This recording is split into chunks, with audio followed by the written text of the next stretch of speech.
आज फिर से हम लोग नए सिरे से वापस शुरू करते हैं। फॉरेन एक्सचेंज मैनेजमेंट की क्लास को और आगे ले जाएंगे। कल हम लोगों ने पढ़ा था that a very important concept of person resident in India, जिसमें हमने देखा था that there are Roman 1, Roman 2, Roman 3, Roman 4, 4 wings थे। एंड रोमन 1 के अंदर देवर 2 पार्ट्स। कुछ लोग चाहे मोर देन 182 डेज रह लिए हों प्रीसीडिंग फाइनेंशियल ईयर में, फिर भी वो नहीं माने जाते हैं person resident in India. Okay, तो ये कल हम लोगों ने देख लिया था। आज हम basically current account transaction, capital account transaction, इन चीजों पर पीएचडी करने जा रहे हैं।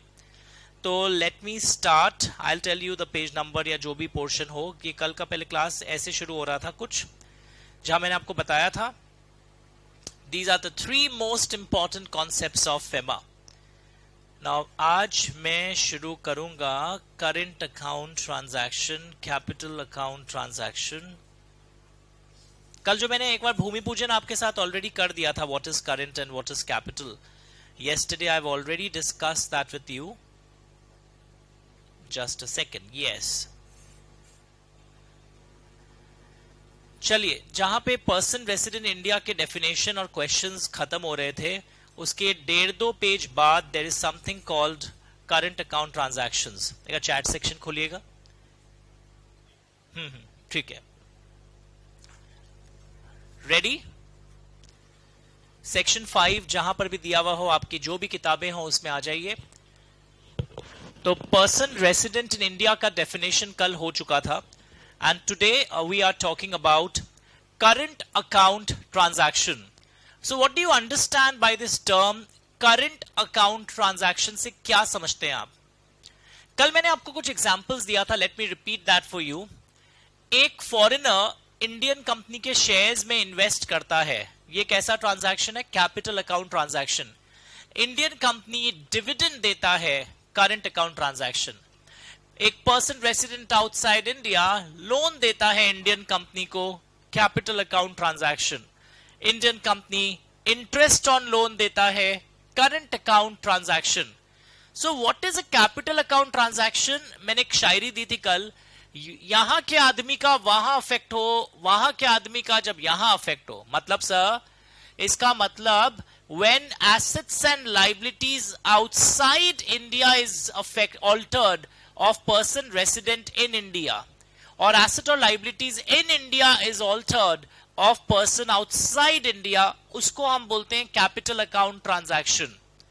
तो कैपिटल अकाउंट ट्रांजैक्शंस ज्यादातर उस पर बहुत रोक टोक होता है और मना होता है। Very few capital account transactions पर रोक टोक नहीं लगते हैं।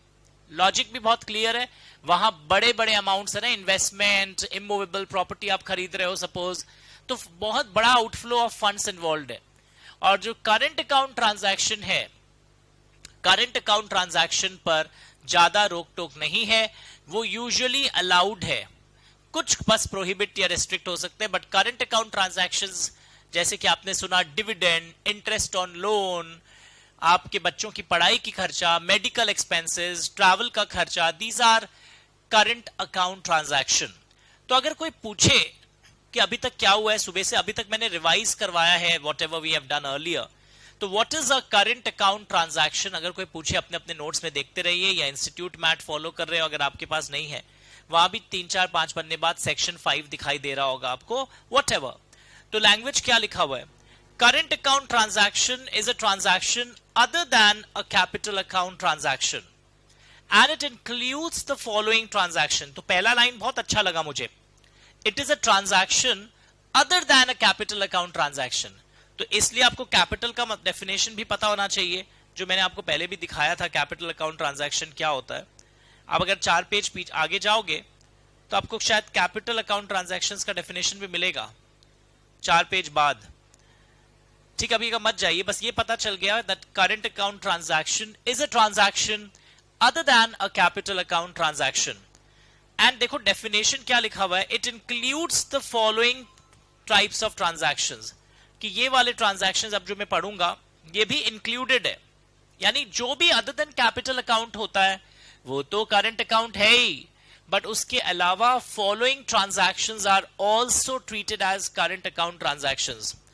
जैसे कि लिखा हुआ है, ऑर्डिनरी कोर्स ऑफ बिजनेस में अगर कोई शॉर्ट टर्म बैंकिंग या क्रेडिट फैसिलिटी कंपनी को ऑर्डिनरी कोर्स ऑफ बिजनेस में कोई पेमेंट करते हैं आप डॉलर्स का, बिकॉज इंडिया के बाहर वो रुपीज में पेमेंट नहीं लेंगे, हमारी जो करेंसी है वो फ्रीली कन्वर्टिबल फॉरेन करेंसी नहीं है, सिर्फ डॉलर ही फ्रीली कन्वर्टिबल फॉरेन करेंसी माना जाता है, तो डॉलर्स में पेमेंट लेंगे वो। सो पेमेंट जो शॉर्ट टर्म, वर्ड क्या है देखो अपने हाथों से लिखना, short term banking and credit facilities, जो ऑर्डिनरी कोर्स में आप कोई पेमेंट शॉर्ट टर्म क्रेडिट के लिए करते हो, वो क्या माना जाएगा, करंट अकाउंट ट्रांजैक्शन। ओके, जैसे कि एक क्वेश्चन दिखाऊंगा आपको अभी, एग्जाम्पल बोल के कुछ लिखा हुआ है, an Indian resident is importing machinery from a vendor in UK for installing in his factory. आप अपने फैक्ट्री में कोई मशीन लगाने वाले हैं और आप मशीन इंपोर्ट कर रहे हैं। लैंग्वेज वापस देखो, an Indian resident is importing machinery from a vendor in UK for installing in his factory. पता है, मशीन वाला सुनते ही आप अगर अकाउंट्स के बहुत महारथी स्टूडेंट है, आपके मन में पता है क्या आता है, मशीन खरीद रहा है, कैपिटल एक्सपेंडिचर है। हाँ, ऑफ कोर्स मशीन खरीदना अकाउंट्स में कैपिटल एक्सपेंडिचर है, तो लोग ना इसको इक्वेट कर देते हैं, सर ये कैपिटल अकाउंट ट्रांजैक्शन है। नो, मशीन कहां आ रही है बताइए, इंडिया में आ जा रही है, तो क्या उसका एसेट इंडिया में ऑल्टर हुआ है, इंडिया के बाहर ऑल्टर नहीं हुआ है, और ना उसकी कोई ऐसी लाइबिलिटी है, बिकॉज आप पेमेंट कर देंगे मशीन लाते ही, तो ऐसे सिचुएशन में ना आपकी कोई इंडिया के बाहर किसी पार्टी के प्रति लाइबिलिटी खड़ी हो रही है, ना आपका इंडिया के बाहर कोई एसेट ऑल्टर हो रहा है। कैपिटल में क्या होता है, कैपिटल अकाउंट ट्रांजैक्शन का शायरी क्या था, यहां के आदमी का वहां कोई एसेट या लाइबिलिटी ऑल्टर होता है, या वहां के आदमी का यहां कोई एसेट या लाइबिलिटी ऑल्टर होता है। तो लोगों के माइंड में एक मिथ क्या था, हाँ कैपिटल एक्सपेंडिचर जो होता है ना, उनको कैपिटल अकाउंट ट्रांजैक्शन बोलते हैं। हड़बड़ाना मत, देखना यहां के आदमी का इंडिया के बाहर वाले फैक्ट्री के लिए अगर वो मशीन खरीदा होता, आर यू अंडरस्टैंडिंग, एंड वो भी लॉन्ग टर्म क्रेडिट के लिए, बिकॉज शॉर्ट टर्म क्रेडिट को भी एक्सक्लूड कर दिया इन्होंने, शॉर्ट टर्म क्रेडिट को करंट अकाउंट माना है, कैपिटल अकाउंट के पैरामीटर्स एक्सक्लूड कर दिया। जैसे कि एग्जांपल देखो, इंडियन रेसिडेंट इंपोर्ट कर रहा machinery for a credit period of 3 months, ये भी शॉर्ट टर्म माना जाता है एंड ये करंट अकाउंट है। यानी कि आरबीआई का वो आया हुआ है, credit period greater than 6 months, जो क्रेडिट पीरियड 6 महीना से ज्यादा का होता है, दैट इज लॉन्ग टर्म। तो यूजुअली ऐसा देखने को कमी मिलेगा, तो इसलिए मशीन इंपोर्ट कर रहे हो, क्रेडिट पीरियड 3 months का, it's a very famous question, तो इसको भी माना जाएगा कि ये करंट अकाउंट ट्रांजैक्शन है। तो it's a good one, important लिख लीजिए, इसको अच्छा माना जाता है। सो क्रेडिट पीरियड 3 months का है, तो इसको भी बढ़िया माना जा रहा है क्वेश्चन, बिकॉज आपकी टेंडेंसी क्या होगी, पहले तो पहला वाला तो आप क्लियरली समझ गए ना, आप मशीन ला रहे हैं और पैसा भी पेमेंट कर रहे हैं, तो ये कैपिटल एक्सपेंडिचर देखकर इसको आप कैपिटल अकाउंट ट्रांजैक्शन इक्वेट मत करो, ये करंट अकाउंट ट्रांजैक्शन है। वैसे क्रेडिट पीरियड ऑफ 3 months जो है वो भी करंट अकाउंट ट्रांजैक्शन है। पक्का एवरीवन? तो लैंग्वेज क्या लिखा हुआ है देखो, short term banking and credit facilities in the ordinary course of business, interest on loan मैंने बता दिया, dividend income from investments, interest, dividend, living expenses of parents, spouse or children residing abroad, living expenses of parents, spouse or children residing abroad, and एक और, expenses in connection with foreign travel, आप India के बाहर जा रहे हैं, travel कर रहे हैं, एजुकेशन पे खर्चा हो रहा है, ये सब भी क्या है, करंट अकाउंट ट्रांजैक्शन माने जाएंगे। पक्का? तो ये आपको सब याद होना चाहिए, ये सारा point, in interest on loan, income from investments, living expenses, education, foreign travel, medical expenses, ये सब करंट अकाउंट ट्रांजैक्शन है। Actually anything other than a capital account transaction is a current account, and ये सब अलग से कुछ नाम इन्होंने लिख दिए हैं। अब ये एग्जांपल नेक्स्ट पढ़िए, एक पर्सन रेसिडेंट इन इंडिया ने इतने डॉलर्स अपने एनआरआई ब्रदर को न्यूयॉर्क में दिया है एज अ गिफ्ट, तो funds are sent from that person's Indian bank account to NRI's brother's bank account in New York. पर यहां लॉजिक ये है कि इनकम टैक्स एंड अकाउंट्स में गिफ्ट एक कैपिटल रिसीट होता है, बट फेमा में once that gift is accepted no one owes anything to anyone in India और यूएस। आप मेरी बात समझ, यहां के आदमी ने गिफ्ट दे दिया इंडिया के बाहर वाले आदमी को, तो ये करंट अकाउंट ट्रांजैक्शन माना जाता है। Even gift is a current account transaction. पर गिफ्ट्स में कुछ लिमिट्स बने हुए हैं, अगर लिमिट्स नहीं रखेंगे ना तो लोग गिफ्ट के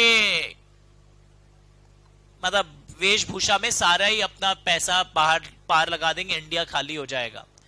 तो गिफ्ट्स पर रेस्ट्रिक्शंस होते हैं, बट ये करंट अकाउंट ट्रांजैक्शन है, बिकॉज हम गिफ्ट दे दिया, वो एक्सेप्ट कर लिया, अब कोई किसी के प्रति लायबल थोड़ी है, गिफ्ट तो एक्सेप्टेड हो गया, तो फ्री में होता है गिफ्ट तो ऐसे भी। तो this is again a current account transaction. तो करंट अकाउंट ट्रांजैक्शन का डेफिनेशन भी आप लोगों ने देखा, कैपिटल का भी देखा। तो अब क्वेश्चन ये उठ रहा है कि अगर किसी को करंट अकाउंट ट्रांजैक्शन के लिए पैसे चाहिए तो वो पैसे कहां से लाएगा। लिखा है पर्सन में सेल और draw foreign exchange to and from an authorised person. Example क्या हो सकता है ऑथोराइज्ड पर्सन का, आज पढ़ाऊंगा वैसे डेफिनेशन। तो यूजुअली ये जो बैंक्स होते हैं ना, मनी चेंजर्स, बैंक्स, इन लोग को आरबीआई से ऑथोराइज्ड पर्सन का लाइसेंस मिला हुआ होता है, that they can act as authorised person. So person में सेल और ड्रॉ फॉरेन एक्सचेंज टू और फ्रॉम एन ऑथोराइज्ड पर्सन। आपको फॉरेन एक्सचेंज कभी भी चाहिए तो ऐसा नहीं है कि आपका फ्रेंड कोई अच्छा रेट दे रहा है डॉलर्स का तो उससे खरीद लोगे। नहीं सर, हम तो वही करते हैं, मेरे एक फ्रेंड के पास रहता है घर पे, हम लोग जब फॉरेन जाते हैं उससे ले जाते हैं। वो पता है रियल लाइफ में ऐसा होता है, बट कानूनी तौर पर ये अलाउड नहीं है। अ पर्सन में सेल और ड्रॉ फॉरेन एक्सचेंज टू और from an authorised person if such sale or drawal is a current account transaction. Did you get this everyone? तो करंट अकाउंट ट्रांजैक्शंस यूजुअली उन पे restrictions नहीं होता है, but ये लाइन देखो, सेंट्रल गवर्नमेंट में इंक चेंज कर रहा हूं, इन पब्लिक इंटरेस्ट इंक फिर से चेंज कर रहा हूं, and in consultation with RBI, यानी सीजी रेस्ट्रिक्शंस लगा सकता है। फेमा में करंट अकाउंट ट्रांजैक्शंस के रूल्स हैं। तो यूजुअली लाइन लिख लेना, यूजुअली करंट अकाउंट ट्रांजैक्शंस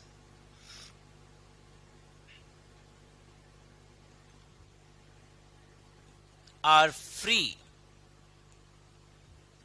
तो usually current account transactions are free, okay, but CG plus RBI कई बार रीजनेबल रेस्ट्रिक्शंस लगा सकते हैं। तो मैं क्या बोल रहा हूं कि usually current account transactions are free, but central government and Reserve Bank of India can impose reasonable restrictions. Reasonable restrictions लगाया जा सकता है सेंट्रल गवर्नमेंट एंड आरबीआई के द्वारा। तो usually current account transactions are free, but central government and RBI can impose reasonable restrictions. Okay, आगे बढ़ू, लिख लीजिए।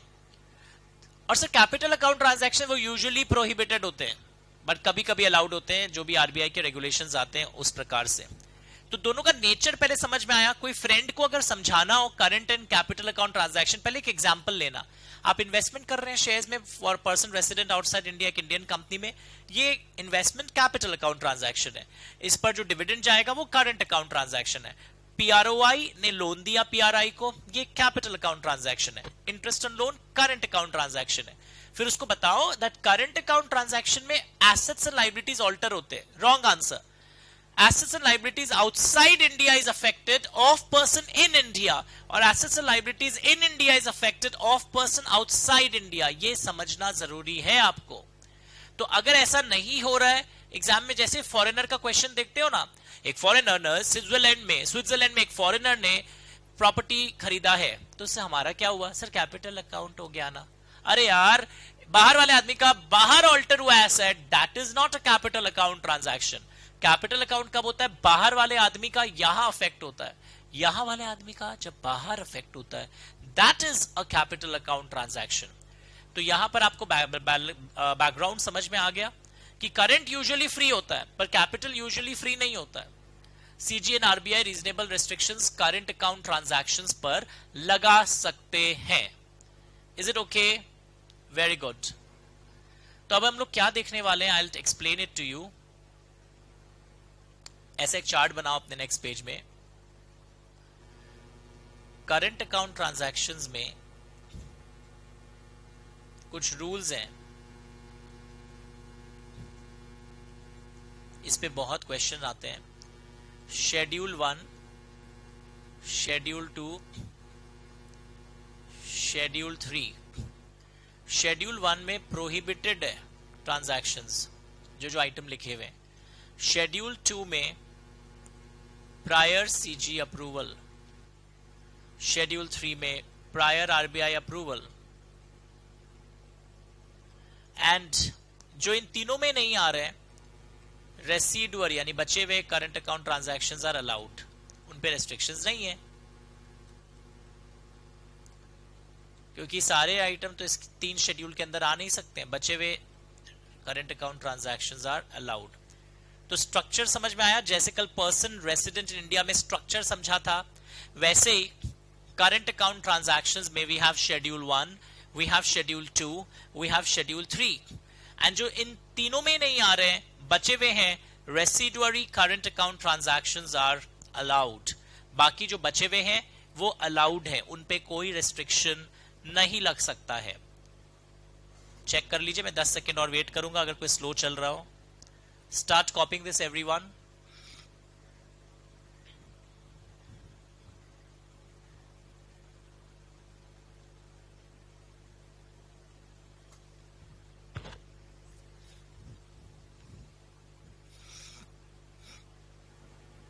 Okay, now schedule 1 is your rule 3। Schedule 1 को हम लोग रूल 3 बोलते हैं। तो आइए अब इसमें देखते हैं क्या क्या प्रोहिबिटेड है। पहले करंट अकाउंट ट्रांजैक्शंस का structure clear everyone in the batch? वैसे कैपिटल अकाउंट का भी एक स्ट्रक्चर आएगा, देखेंगे हम लोग थोड़ी देर में, और उसको भी मैं ना यहां लिखवाने बोलूंगा आपको, ताकि बाजू बाजू में लिख के आप कंपेयर कर सको कि करंट का स्ट्रक्चर क्या है और बाकियों का स्ट्रक्चर क्या है। तो अभी हम लोग आते हैं शेड्यूल 1, जिसको रूल 3 के नाम से भी जाना जाता है। रेडी हो जाइए। कल का क्लास बहुत इंपॉर्टेंट था, कल सारे इंपॉर्टेंट बेसिक्स हमारे हो गए थे।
चलिए मार्किंग करिए, आई विल एक्सप्लेन। ये प्रोहिबिटेड वाला कैटेगरी है कि ये ट्रांजैक्शंस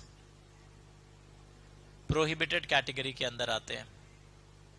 चलिए start doing the markings. Full page कर देता हूं, बेटर दिखाई देगा।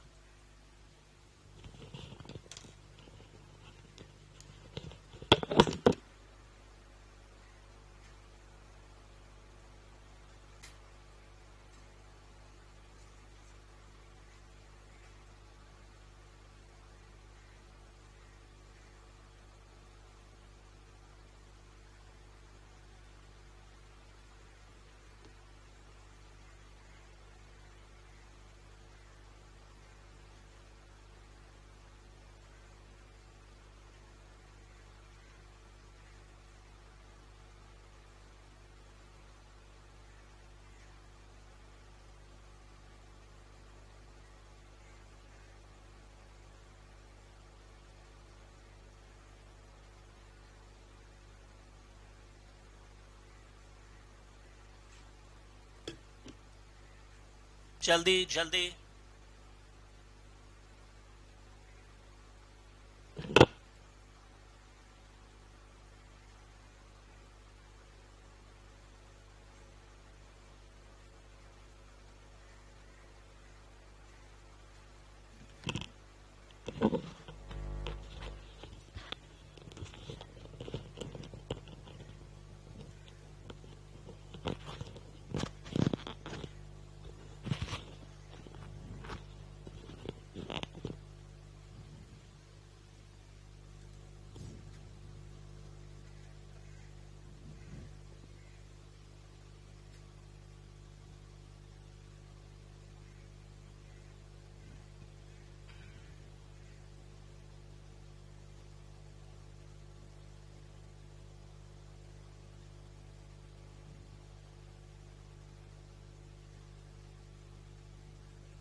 written.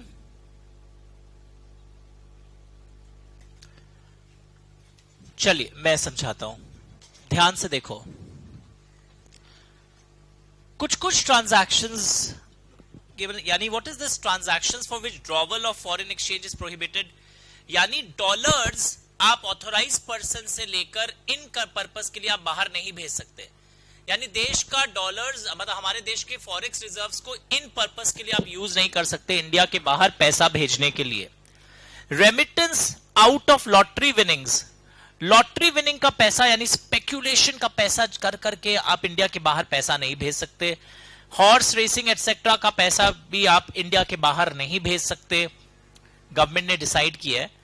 लॉटरी टिकट्स, कुछ मैगजीन्स हैं जिनका नाम गवर्नमेंट लाता रहेगा, या बैंड मैगजीन्स यानी इंटरनेशनल मैगजीन्स खरीदने के लिए आप इंडिया के बाहर पैसा कुछ मैगजीन्स के लिए नहीं भेज सकते। या बेटिंग, इंडिया के बाहर फुटबॉल क्लब्स के बीच में ना बहुत सारे बेटिंग होते हैं, या कुछ वेबसाइट्स होते हैं जो गैम्बलिंग प्रमोट करते हैं, तो ये सब चीजों के लिए भी पैसा आप इंडिया के बाहर नहीं भेज सकते। यानी लॉजिक क्या है, बेसिकली सब कोई अच्छे काम तो है नहीं, ओके, और ये सब पैसा फिर आप इंडिया के बाहर नहीं भेज सकते, तो ये प्रोहिबिटेड है। तो एग्जाम में पता है क्या होता है, Mister X wanted to draw foreign exchange for remitting his lottery winnings, तो लिखना पड़ता है that according to schedule 1 of FEMA current account transaction rules, remittance out of lottery winnings, drawal of foreign exchange for remittance out of lottery winnings is a prohibited current account transaction। यानी आपको यह बताना पड़ेगा कि FEMA के schedule 1 में, यानी FEMA current account transaction rules जो है उसके अनुसार ये वाले remittances prohibited current account transaction है, यानी डॉलर्स आप इन पर्पस के लिए इंडिया के बाहर नहीं भेज सकते। जो लोग इनकम टैक्स में अच्छे होते हैं ना, उनको मैं ऐसे बता देता हूं, ये सारे इनकम फ्रॉम अदर सोर्सेज वाले पॉइंट्स दिख रहे हैं, लॉटरी विनिंग्स, हॉर्स रेस, तो ये सब आप नहीं भेज सकते इंडिया के बाहर, मतलब ये सब पर्पस के लिए नहीं भेज सकते। तो ये 3 पहले याद हो गया। ये इस पे कई बार डायरेक्ट क्वेश्चन भी आ जाता है, तो लिखना चाहिए small,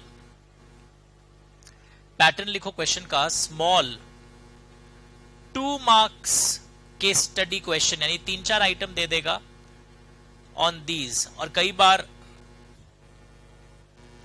big direct question on the list की प्रोहिबिटेड करंट अकाउंट ट्रांजैक्शंस को लिस्ट करके नाम बताओ कि प्रोहिबिटेड करंट अकाउंट ट्रांजैक्शंस कौन कौन से हैं। ये 5 मार्क्स का भी हो सकता है। सो 2 type of questions can emerge. Small 2 marks direct question, अचानक से एक भोला सा क्वेश्चन आएगा कि आप लॉटरी विनिंग्स का पैसा इंडिया के बाहर भेजना चाह रहे हो, तो आंसर पता चल गया। अकॉर्डिंग टू, पूरा रेफरेंस देना पड़ेगा, foreign exchange management current account transaction rules, according to FEMA current account transactions rules, remittance out of lottery winnings is prohibited current account transaction. Remittance out of lottery winnings is a prohibited current account transactions. Horse racing wala is a current account, prohibited current account transaction. अब ये देखो point number D. Point number D क्या है, ध्यान से देखो, start reading point D, एक बार पढ़िए, मैं समझाऊंगा।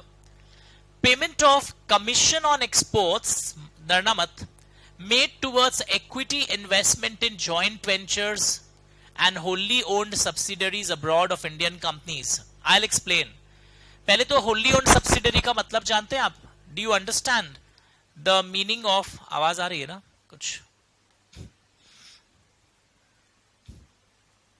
होली ओन्ड सब्सिडरीज का मतलब क्या है? होली ओन्ड सब्सिडरीज का मतलब क्या है? 100% सब्सिडरी। होली ओन्ड सब्सिडरी का मतलब है 100% सब्सिडरी। आवाज में गड़बड़ हो तो मुझे बताइएगा। तो होली ओन्ड सब्सिडरी का मतलब है 100% सब्सिडरी। तो इंडिया के बाहर आपका जॉइंट वेंचर है कोई के साथ, इंडिया के बाहर आपका 100% सब्सिडरी में आपने अपना इंडिया के बाहर बनाया है। सपोज उनको आप कुछ एक्सपोर्ट्स करते हो, अपने जॉइंट वेंचर जो इंडिया के बाहर है उनको इंडिया से कुछ माल एक्सपोर्ट करते हो, तो नॉर्मली नियम क्या होता है, इंडिया में एक्सपोर्ट का पैसा एक टाइम पीरियड के अंदर आ जाना चाहिए। अब तुम क्या बोल रहे हो उनको, ये अलाउड भी है, आप बोल रहे हैं कि एक्सपोर्ट का पैसा मुझे मत भेजिए, मुझे तो ऐसे भी इंडिया के बाहर कुछ इक्विटी इन्वेस्टमेंट आपने जॉइंट वेंचर में लगाना ही था, तो आप उस पैसे को जो मुझे आप एक्सपोर्ट के रूप में देने वाले थे डॉलर्स, उसको मेरा इक्विटी इन्वेस्टमेंट मान लीजिए, यानी you capitalise my export dues towards equity investment. मैं वापस रिपीट कर रहा हूं कि इंडिया के बाहर आपने कुछ एक्सपोर्ट किया, ठीक है, अपने ही जॉइंट वेंचर को या अपने ही 100% सब्सिडरी को जो इंडिया के बाहर है। नॉर्मली नियम क्या होता है, एक्सपोर्ट का पैसा वापस इंडिया में आएगा। मैं उनको क्या बोल रहा हूं, पैसा मुझे मत भेजिए, मुझे तो वहां आपके जॉइंट वेंचर में मुझे भी अपना कुछ इक्विटी इन्वेस्टमेंट करना ही था, तो उस पैसे को मेरी तरफ से इक्विटी इन्वेस्टमेंट मान लीजिए इन जेवी एंड 100% सब्सिडरीज। तो लॉ क्या बोल रहे हैं यहां पर देखो, ऐसा अलाउड है करना। नहीं सर, ये प्रोहिबिटेड लिस्ट के अंदर आ रहा है ना। इक्विटी इन्वेस्टमेंट अपने जॉइंट वेंचर्स में करना अलाउड है, 100% सब्सिडरीज में आपकी तरफ से इक्विटी इन्वेस्टमेंट ऐसे हो सकता है कि जो आपने एक्सपोर्ट किया है उस पैसे को आप अपना इक्विटी इन्वेस्टमेंट मान लोगे, इंडिया में वापस नहीं मंगवाओगे, अलाउड है।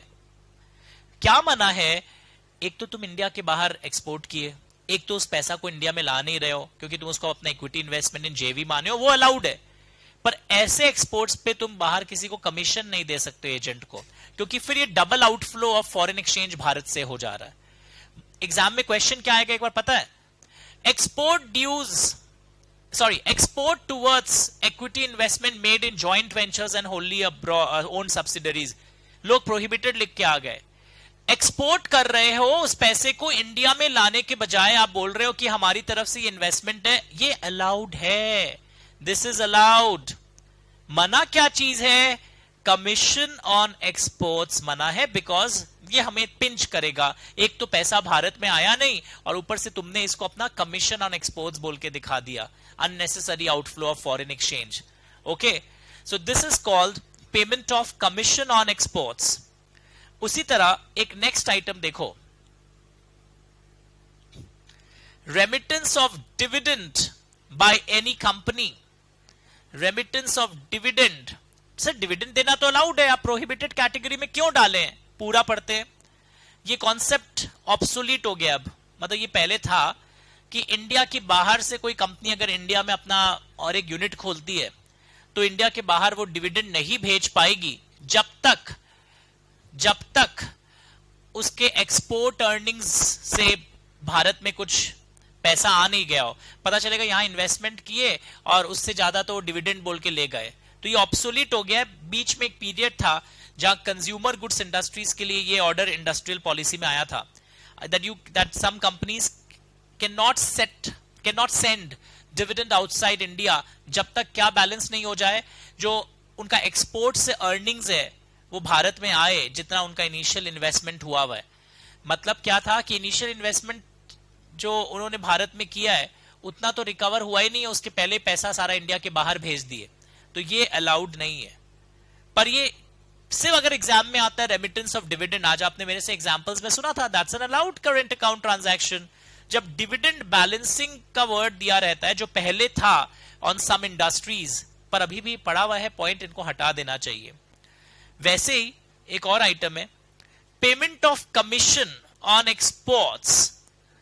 एक लड़का रट लिया है, सर जब भी कमीशन ऑन एक्सपोर्ट्स आएगा हम समझ गया है सर ये सब अलाउड नहीं है, हड़बड़ाओ मत। कौन सा कमीशन ऑन एक्सपोर्ट्स पहले अलाउड नहीं था, जो आप इक्विटी इन्वेस्टमेंट इन जेवी एंड 100% सब्सिडरीज अब्रॉड किए थे।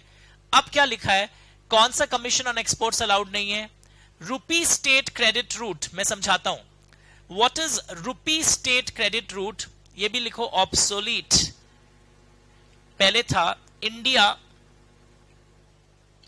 एंड जो अर्स्टवाइल यूएसएसआर था उसके बीच में एक ट्रीटी था। उस ट्रीटी के अंदर एक्सपोर्ट्स जब होते थे, यानी इंडिया के एक्सपोर्टर जब एक्सपोर्ट मतलब इंडिया कुछ पैसा मतलब इंडेटेड था बाहर की कंट्री के प्रति, तो जब एक्सपोर्टर इंडिया से एक्सपोर्ट करते थे, ट्राई टू अंडरस्टैंड, तो पैसा उनको यूएसएसआर नहीं देता था, उनको पैसा इंडियन गवर्नमेंट से मिलता था जितना का एक्सपोर्ट हो, कि आप पैसा उनको माल दीजिए हम आपको पैसा देंगे। तो इस टाइप के एक्सपोर्ट्स के लिए एक तो पैसा एक्सपोर्टर का पैसा इंडिया में बाहर से आ नहीं रहा है, उनको पैसा कहां से मिल रहा है, इंडियन गवर्नमेंट से, और उस पे तुम कमीशन देकर और पैसा अगर आउटफ्लो भेजना चाहोगे तो ये प्रोहिबिटेड है। तो रुपी स्टेट क्रेडिट रूट में भी लिखो ऑब्सोलीट, पर एग्जाम में आज भी इन लोग पुराना दे रहे हैं रूल से निकाल के, कि इंडिया और अर्स्टवाइल यूएसएसआर के बीच में एक ट्रीटी था जिसमें कुछ पैसा इंडिया वाले यूएसएसआर को देना बाकी था। तो फिर स्कीम क्या आया कि ठीक है, आपका पैसा हम लोग, हमारे एक्सपोर्टर्स आपको गुड्स एक्सपोर्ट करते रहेंगे, उससे आपका जो बैलेंस है क्रेडिट का वो कम होते रहेगा, तो आप उनको पैसा मत दीजिएगा, पैसा इंडियन गवर्नमेंट दे देगी एक्सपोर्टर को। सो पेमेंट ये तो ठीक है, ये तो सेटअप हो जाएगा, बट ये बोल रहा है कि इस टाइप के एक्सपोर्ट्स पे कमीशन दे देकर और खर्चा मत करो।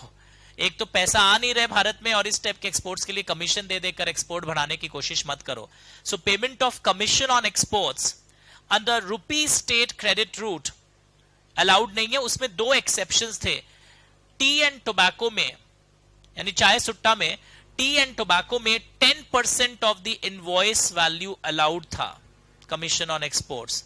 तो अगर एग्जाम में आता है payment of commission on exports of tea under rupee state credit route 8% of invoice value, और तुम हड़बड़ी में क्या पढ़ के आए हो? हाँ सर बोले थे कमीशन ऑन एक्सपोर्ट्स देखते ही प्रोहिबिटेड करंट अकाउंट ट्रांजैक्शन लिख देना। पूरा पढ़ोगे, commission on exports under rupee state credit route except 10% of the invoice value of exports of tea and tobacco. Understood? तो ये allowed हो जाएगा, allowed for tea and tobacco. T and tobacco के लिए इट्स अलाउड। मैं का full page करूं अगर नहीं दिख रहा है किसी को स्क्रीन पर। टी एंड टोबैको के लिए इट इज अलाउड। पढ़ के देखिए प्लीज, स्टार्ट रीडिंग।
लिख लिया आप लोगों ने?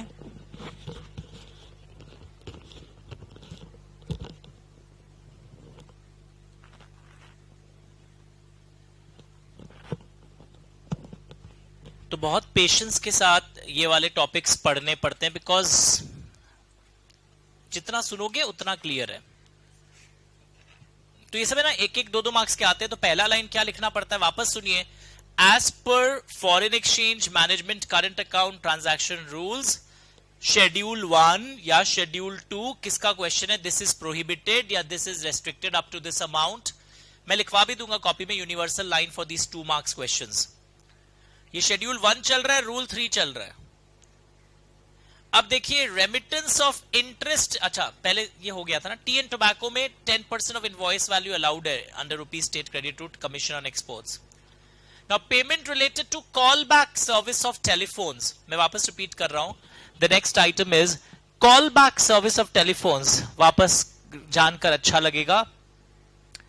ऑब्सोलीट, पुराने जमाने में क्या होता था, सपोज इंडिया से कोई एक आदमी अगर यूएस कॉल लगाता था तो सपोज उसको लगते थे 500 रुपए 1 मिनट के, सम डॉलर्स पर मिनट।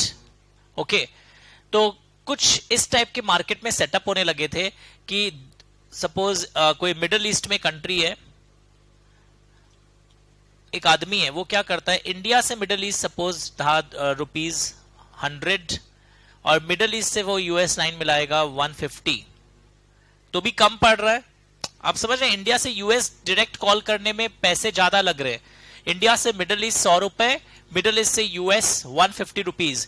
तो एक कॉन्सेप्ट आया कि ऐसा उन्होंने सेटिंग कर लिया था कि अगर किसी को यूएस बात करना हो तो आप मेरे को एक मिस कॉल दीजिएगा, ठीक है।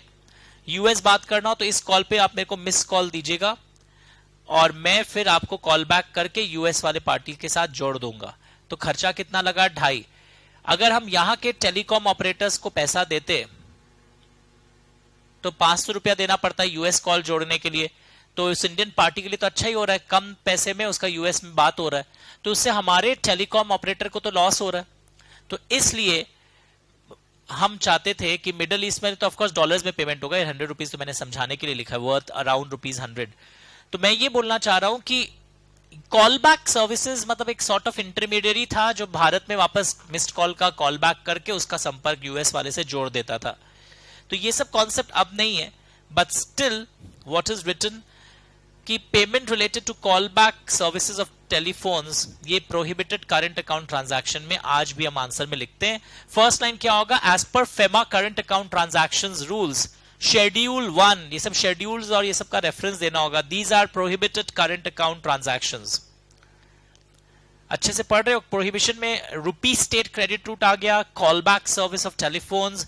कमीशन ऑन एक्सपोर्ट्स लिख के मत आना, मार्क्स नहीं मिलेगा। Commission on export made towards equity investment in JVs and 100% subsidiaries abroad of Indian company. Normally commission on exports is a current account transaction जो अलाउड है क्योंकि प्रोहिबिटेड कैटेगरी में नहीं आया है।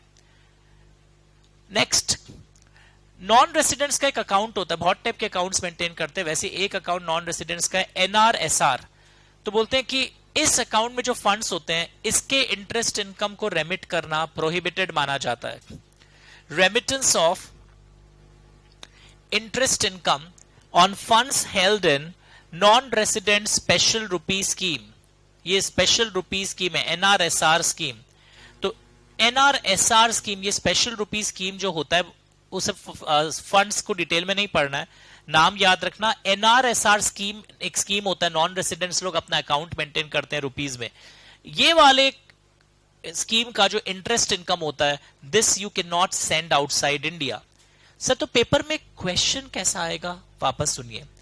Give 6 prohibited current account transactions names, तो आप कोई भी 6 याद रखेंगे। और गंदा paper, explain the current account transactions mentioned in schedule 1 rule 3 of current account transactions.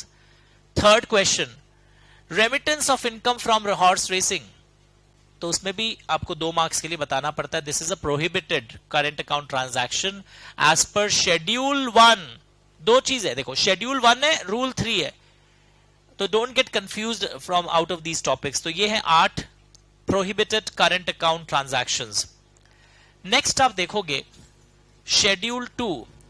Schedule 2 में सेंट्रल गवर्नमेंट के कौन से मिनिस्ट्री का अप्रूवल लगेगा अलग अलग केस में, ये अब हम लोग ऑब्जर्व करने वाले हैं कि शेड्यूल 2 में सेंट्रल गवर्नमेंट के कौन कौन से केसेस लगते हैं हम लोगों को, that we will be seeing now. उसके बाद हमारा आएगा शेड्यूल 3। ओके, वेरी इंटरेस्टिंग, वाह बहुत बढ़िया। तो आइए अब हम लोग किस में जा रहे हैं? शेड्यूल नंबर 2 में जा रहे हैं, एक एक करके चलें। शेड्यूल नंबर 2, दैट इज कौन कौन से करंट अकाउंट ट्रांजैक्शन ऐसे होते हैं, दैट इज शेड्यूल नंबर 2। सबसे पहले कल्चरल टूर के लिए, यानी अगर सपोज अरिजीत सिंह, शाहरुख खान इंडिया के बाहर कल्चरल टूर के लिए बोलते हैं हमको डॉलर्स चाहिए, हम इंडिया के बाहर कुछ कल्चरल टूर्स करेंगे, तो ये अलाउड है, but prior approval of government of India लगेगा कि आप कल्चरल टूर के नाम पर क्या खर्चा कर रहे हो, पहले आपको गवर्नमेंट ऑफ इंडिया का अप्रूवल चाहिएगा। तो इस टाइप के क्वेश्चन जब आते हैं एज पर शेड्यूल 2 ऐसे रेफरेंस देना पड़ता है और FEMA current account transaction rules, आप पैसा ड्रॉ कर सकते हो but ministry of human resource यानी सेंट्रल गवर्नमेंट का अप्रूवल चाहिएगा। ओके सर, अब देखो कोई स्टेट गवर्नमेंट या पब्लिक सेक्टर अंडरटेकिंग, उनके ऊपर एक रेस्ट्रिक्शन लगाया गया है, पढ़ के देखिए। एक बार आप खुद पढ़िए ताकि जब मैं बोलूंगा तो समझ में आएगा। यानी बहुत सारे पॉइंट्स में आप पीएसयू गवर्नमेंट दिखाई देने लगेगा आपको। स्टार्ट रीडिंग, मैं का फुल पेज करता हूं ताकि रीडेबिलिटी बढ़ जाए आपकी। आप नेक्स्ट 3-4 पॉइंट्स एक बार पढ़ लीजिए so that when I explain you can correlate. Start reading, just normal reading कर लो इस साइड का, लेफ्ट साइड वाले बॉक्स का।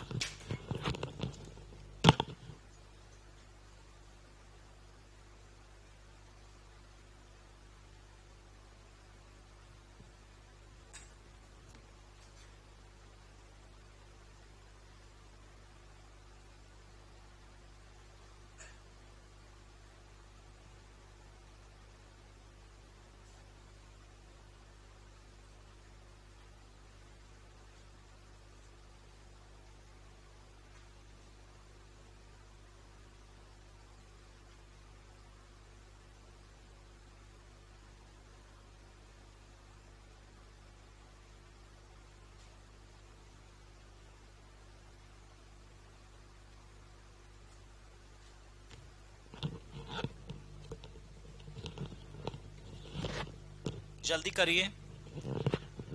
फेमा से 8 मार्क्स के क्वेश्चंस एक्सपेक्टेड है, तो you have to be very good in this chapter. आप कोई कीमत पर भी इस चैप्टर को नहीं छोड़ सकते। चलिए, ये क्या बोलना चाह रहा है, मैंने आपको एक रीडिंग टाइम दिया ताकि आप भी अपने माइंड में चीजों को थोड़ा सेट कर सके। एक स्टेट गवर्नमेंट या कोई पब्लिक सेक्टर यूनिट के ऊपर रेस्ट्रिक्शन है, मतलब दूसरे लोग करें कोई प्रॉब्लम नहीं है, पर एक स्टेट गवर्नमेंट, सपोज अचानक गुजरात गवर्नमेंट बोलती है कि हम फॉरेन मैगजीन्स में जा जाके एडवर्टाइजमेंट करेंगे कि हमने क्या क्या किया है गुजरात के डेवलपमेंट के लिए, आज गुजरात एक वर्ल्ड क्लास सिटी बन गई है, हम शो ऑफ करेंगे। तो बोलते हैं ये दरकार नहीं है भाई, बिना मतलब का, और करना भी है तो आप $10,000 तक कर लीजिए।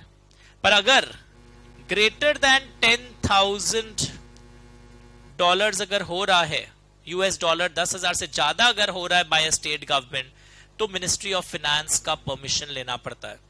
यानी एडवर्टीजमेंट अगर कोई स्टेट गवर्नमेंट या पीएसयू $10,000 से ज्यादा कर रही है कोई फॉरेन मैगजीन में, क्योंकि आप बेसिकली डॉलर्स का ड्रॉवल का बात चल रहा है ना, आप इंडिया के बाहर भेजना चाह रहे हो, बट उसमें एक एक्सेप्शन दिया हुआ है कि अगर हम टूरिज्म फॉरेन इन्वेस्टमेंट लाने के लिए या कोई इंटरनेशनल कोई बिडिंग हो रहा है किसी कंपनी को अक्वायर करने के लिए, ये इन पर्पस के लिए करते हैं, then even greater than $10,000 is allowed.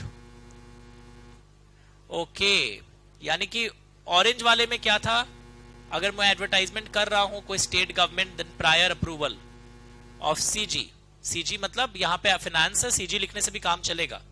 Schedule 2 prior CG के केसेस है, फिर रेलेवेंट मिनिस्ट्रीज आ जाते हैं। पर यहां पे क्या बोला जा रहा है कि अगर आप एडवर्टाइजमेंट कोई फॉरेन मैगजीन में कर रहे हैं greater than $10,000 by state government या पीएसयू, प्रायर सीजी अप्रूवल चाहिए, मिनिस्ट्री ऑफ फाइनेंस का अप्रूवल चाहिए। बट अगर ग्रेटर देन 10,000 का ही हो रहा है by state government, but for promotion of tourism, foreign investments and international bidding, तो ये तीनों पर्पस एक्सेप्शन के अंदर आ रहे हैं, तो $10,000 से ज्यादा में भी कोई प्रॉब्लम नहीं है। आप $10,000 से ज्यादा कर रहे हो तो भी कोई प्रॉब्लम नहीं होगा। अगर आप tourism, foreign investment and international bidding के लिए अगर कर रहे हो तो कोई प्रॉब्लम नहीं है। उसी तरह किसी पीएसयू ने इंडिया के बाहर कोई फॉरेन शिप का फ्रेट का चार्जेस भेजना चाहता है, बोलता है कि इंडियन शिप को यूज करो। अगर आप फॉरेन शिप के लिए कोई पीएसयू फ्रेट का चार्जेस भेजना चाहता है तो प्रायर अप्रूवल ऑफ सीजी लगेगा। शेड्यूल 2 में जब भी कोई लिमिट्स क्रॉस होंगे या जो आइटम है सब सीजी के केसेस हैं।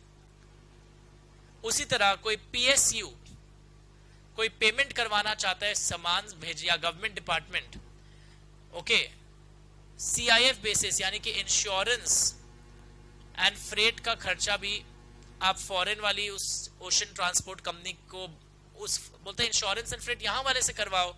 पर अगर एक पीएसयू या government department insurance and freight का खर्चा कोई फॉरेन शिपिंग कंपनी को करना चाहता है तो प्रायर सीजी अप्रूवल लगेगा। या कई बार क्या होता है, मुझे सपोज अफ्रीका माल भेजना है, तो पहले समुद्र के रास्ते से जाएगा, फिर एयर से जाएगा, फिर हो सकता है लैंड से जाए।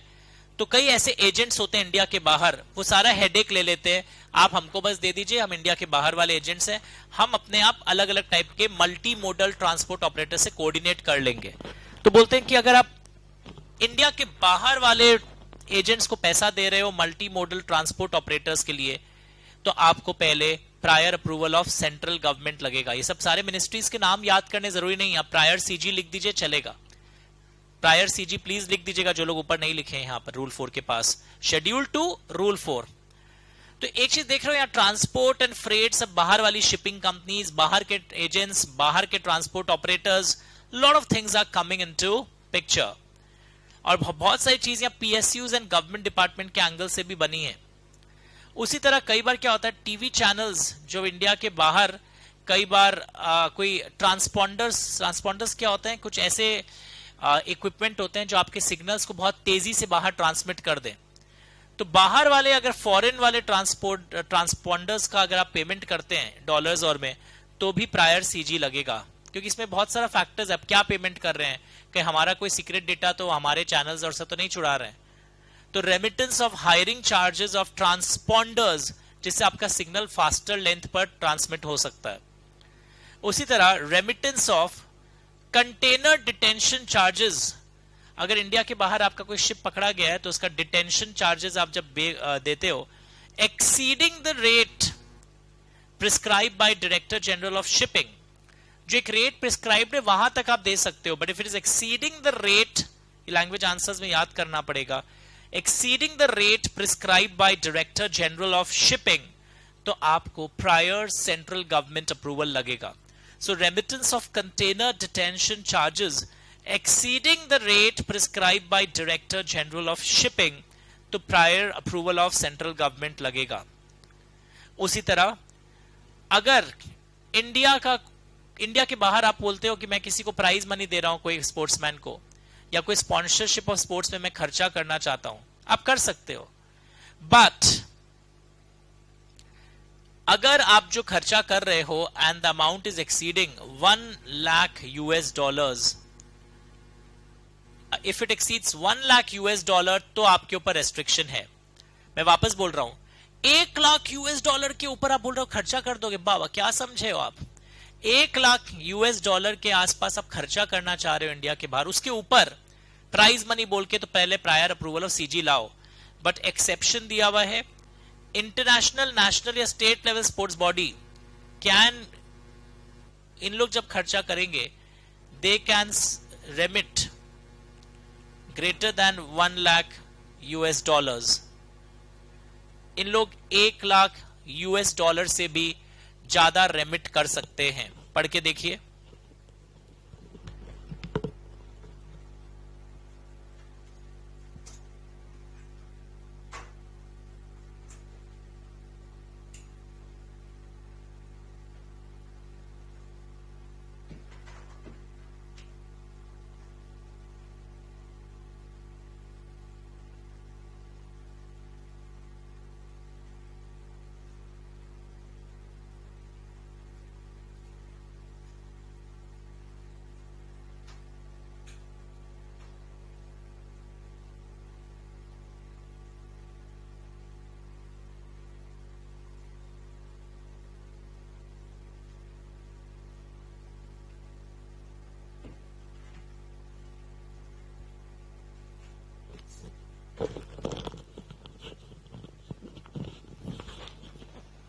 इन लोग 1 लाख डॉलर से ज्यादा भी रेमिट कर सकते हैं। सो प्राइज मनी अगर 1 लाख डॉलर तक भेजना है आप अलाउड है, 1 लाख डॉलर से ज्यादा भी अलाउड है इन लोगों को, international, national level, state level sport body पर। बाकी लोगों के लिए, उन लोग अगर 1 लाख डॉलर के ऊपर भेजना चाहते हैं तो प्रायर सीजी लगेगा। उसी तरह एक और वर्ड आया है, पीएनआई क्लब। क्या होता है, जो शिपिंग कंपनीज होती है ना, वहां बहुत सारे एक्सीडेंट्स होते हैं, तो शिपिंग कंपनीज आर यूजुअली, जो बड़े बड़े शिपिंग कंपनीज होते हैं, they are members of PNI club. ये एक इंटरनेशनल क्लब है जिसके लिए अगर आप कोई रेमिटेंस भेजना चाहते हो तो आपको पहले prior approval of central government चाहिए होता है। तो दिस इज द लिस्ट. कितने आइटम्स आ गए? 1 2 3 4 5 6 7 8 9. ये सेंट्रल गवर्नमेंट वाले लिस्ट है कि इन केसेस में सेंट्रल गवर्नमेंट का प्रोहिबिशन है. तो क्वेश्चन कैसा आता है, वापस सुनिए. हो सकता है डायरेक्ट थ्योरी आ जाए. Explain schedule 2 of FEMA current account transaction rules, या explain rule 4 of FEMA current account transaction rules. और छोटे वाले क्वेश्चन क्या आ जाए? Arijit Singh wants to go on a cultural tour, he wants to draw so much. तो बताना पड़ता है according to FEMA schedule 2 current account transaction rules, drawal when we want to remit dollars for cultural tours prior approval of central government is required. ये ministry का नाम लिखना जरूरी नहीं है. फिर एग्जाम में आ गया UP government wants to advertise in foreign magazines an amount. तो आप बताना होगा if it is up to $1 lakh it's allowed current account transaction. If it is greater than, I am sorry, 10,000 है. If it is up to $10,000, it's allowed. And if UP government wants to advertise in foreign magazine for greater than $10,000, prior approval of central government is taken first. And suppose same question, UP government foreign magazine में करना चाह रहा है UP के tourism के promotion के लिए कि आइए देश भर से सब लोग आइए, देखिए हमारे बनारस का कल्चर, देखिए हमारे रिच हेरिटेज को देखिए. तो ये सब के लिए अगर करेगा और $12,000 भी होता है तो अलाउड हो जाएगा, क्योंकि tourism, foreign investment and international bidding के लिए अलाउड है. तो बहुत तोड़ तोड़ के पढ़ना पड़ेगा. फिर आप देखोगे बहुत सारे पॉइंट में ना ट्रांसपोर्ट ट्रांसपोर्ट ट्रांसपोर्ट. जब government and PSU CIF basis पर माल मंगवाता है, जहां इंश्योरेंस एंड फ्रेट का पैसा भी वो फॉरेन कंपनीज को देते हैं, फॉरेन इंश्योरेंस कंपनीज इन्वॉल्व है. ट्रांसपोर्ट ट्रांसपोर्ट ट्रांसपोर्ट आप दिख रहा है बहुत सारे केसेस प्रायर सीजी के अंदर आते हैं. टीवी चैनल्स वाले जब हायरिंग चार्जेस ऑफ ये सिग्नल को फास्टर करने के लिए देते हैं, या कंटेनर डिटेंशन चार्जेस जब shipping director general of shipping के रेट को एक्सीड कर जाए तब. फिर यहां आ रहा है कि अगर हम प्राइज मनी या स्पॉन्सरशिप ऑफ स्पोर्ट्स एक्टिविटी के लिए पैसा भेजते हैं by person other than so and so, तब एक अलग केस हो जाता है. Remittance for the membership of PNI club, ये भी अलग केस हो जाता है. So this is your schedule 1 as well as schedule 2. तो आपको पहले याद रखना होगा प्रोहिबिटेड में अराउंड 8 नाम्स आए थे, यहाँ पे 9 नाम्स है. और ये याद हो गया है कि सेंट्रल गवर्नमेंट वाले प्रायर प्रोसीजर का पहला आइटम है कल्चरल टूर्स. सेकंड में से वो गुजरात एंड यूपी गवर्नमेंट का एक स्टोरी आप बताते थे, ऐसे याद रहेगा. 3-4 आइटम सर ट्रांसपोर्ट वाले हैं. पीछे वाला आइटम जो मुझे प्राइज मनी के लिए आ रहा है कि स्पोर्ट्स लेवल बॉडी होती है ना, नेशनल इंटरनेशनल, उन लोग तो $1 लाख के ऊपर भी भेज सकते हैं, बाकियों के लिए रेस्ट्रिक्शन है. Then there is PNI club also. अब देखिए हमारा थर्ड आइटम आ रहा है, दैट इज शेड्यूल 3. ऊपर लिख दीजिएगा, दिस इज शेड्यूल 3. और इसमें बहुत कुछ और है. शेड्यूल 3 में 2 क्लासिफिकेशन है. इंडिविजुअल्स के लिए क्या क्या फैसिलिटी है अभी दिख रहा है हम लोगों को, लैंग्वेज मिल रहा है. इंडिविजुअल्स के लिए क्या क्या फैसिलिटी है, look at the screens everyone. Schedule 3 individuals के लिए क्या क्या फैसिलिटी है हमें दिखने लगा. एंड एक नीचे है, ये भी शेड्यूल 3 है, facilities for persons other than individuals. तो शेड्यूल 3 को हम अगर देखें 2 भाग में बांट सकते हैं. इंडिविजुअल्स अगर कुछ पैसा इन रेसिडेंट इंडिविजुअल्स भेजना चाहते हैं तो कैसे हैंडल करना है, एंड और एक है facilities for persons other than individuals. One is your schedule 3 rule 5, that is facilities for individuals, क्या क्या पैसा भेजना अलाउड है, एंड और एक है for persons other than individuals. पढ़ के देखिए प्लीज मार्किंग. तो मैं पहले ना अदर देन इंडिविजुअल्स दिखाऊंगा आपको, that is easier. Other than individuals वाले केसेस इजी होते हैं. तो पहले हम लोग अदर देन इंडिविजुअल्स में आएंगे. 1 मिनट ब्रेक, स्टार्ट अंडरलाइनिंग जिस पेज पे जो भी थोड़ा बहुत दिख रहा है. After that I will start explaining.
Okay.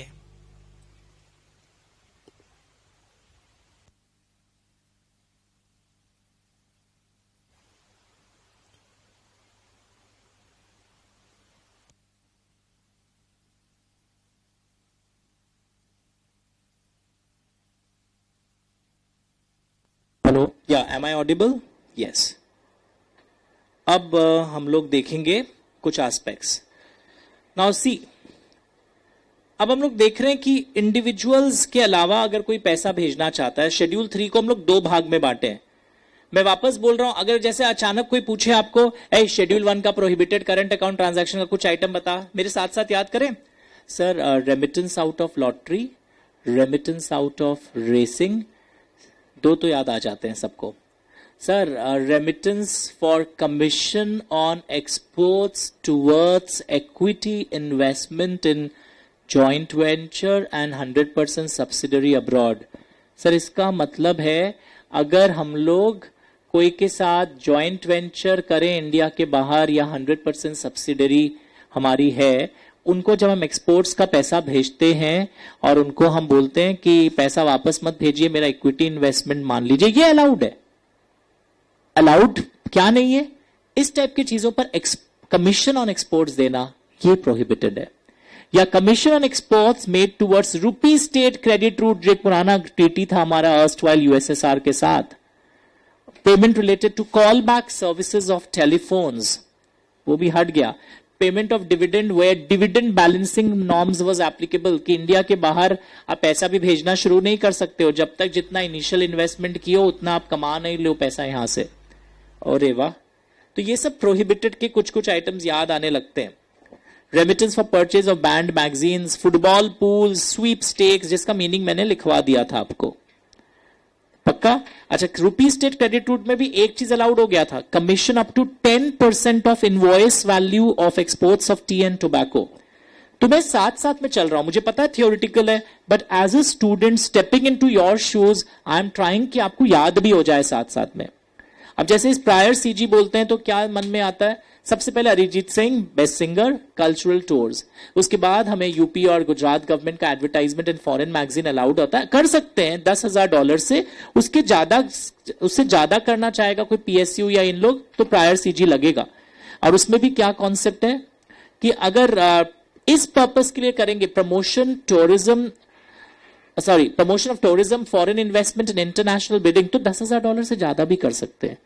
फिर बहुत सारे पॉइंट वो ट्रांसपोर्ट वाले आते हैं, टीवी चैनल्स का ट्रांसपॉन्डर वाला आता है, container detention charges exceeding the rate, ऐसे सुनते सुनते याद होगा। प्राइज मनी के लिए अगर आप पैसा $1,00,000 के ऊपर भेज रहे हैं वो भी अलाउड है अगर आप कोई national level, international level, state level sports body हो, वरना बाकियों के लिए अप टू $1,00,000 अलाउड है। किसी को आप प्राइज देना मनी देना चाहते हो, उसके ऊपर प्रायर सीजी है।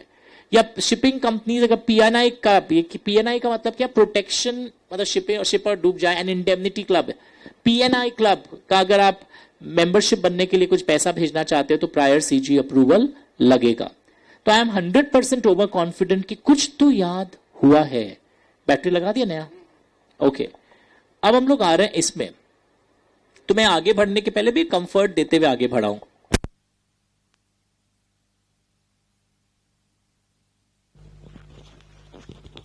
ओके, या बैटरी चेंज्ड। अब देखिए, अदर देन इंडिविजुअल्स अगर कुछ पैसा भेजना चाहते हो, शेड्यूल नंबर्स भी याद है, प्रोहिबिटेड वाले शेड्यूल 1 में थे और शेड्यूल 2 में प्रायर सीजी अप्रूवल वाले थे। अब देखिए क्या लिखा हुआ है, डोनेशन, अगर आप डोनेशन के लिए पैसा भेज रहे हैं exceeding 1% of their foreign exchange earnings, यानी कि इंडियन कंपनी जो है ना, इंडियन कंपनी सपोज डोनेशन बाहर भेजना चाहती है और डोनेशन किससे ज्यादा हो जाए, फिगर आया है। क्या पर्पस के लिए डोनेशन है? डोनेशन फॉर, मतलब क्या समझाऊंगा, creation of chairs in reputed educational institutes, so what is the meaning, या contribution to funds promoted by educational institutes, या contribution to a technical institution और बॉडी और association in the field of activity of the donor company.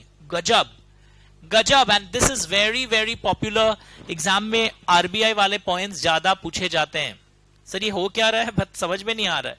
Creation of chair मतलब sir ये क्या carpentry के industry में है क्या?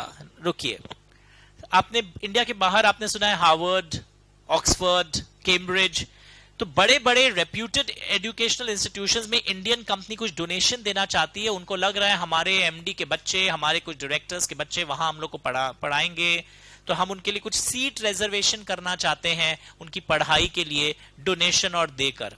तो अगर डोनेशन इस काम के लिए हो रहा है and it exceeds lower of the to data, मतलब इन दो डेटा में से जो लोअर डेटा उससे ज्यादा नहीं होना चाहिए। क्या है दो डेटा? एक है लिखा हुआ है 1% ऑफ देयर, सारा ऐड कर लेना, पिछले 3 सालों में इनकी फॉरेन एक्सचेंज अर्निंग्स क्या आई है। 1% of their foreign exchange earnings, average नहीं है, of their total foreign exchange earnings of last 3 years और $5 लाख। तो सपोज मैं डोनेशन दे रहा हूं इनको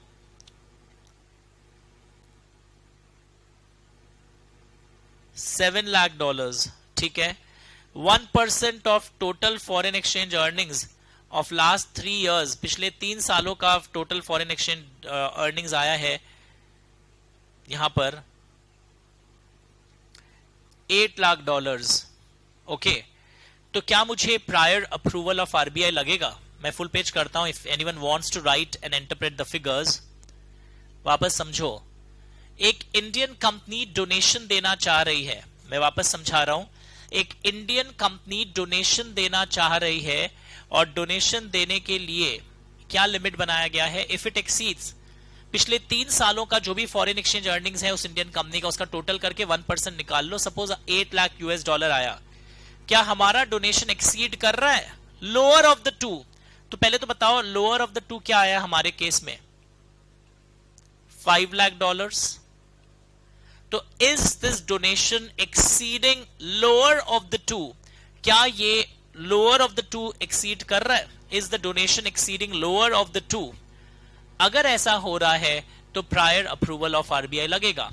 तो अगर डोनेशन एक्सीड कर रहा है 1% of the foreign exchange earnings during the previous 3 financial years or $5 lakh, whichever is less, अगर ये 7 लाख रुपया जो है it is exceeding lower of the two, तो prior approval of RBI लगेगा, prior approval of Reserve Bank of India लगेगा if the donation is exceeding lower of the two।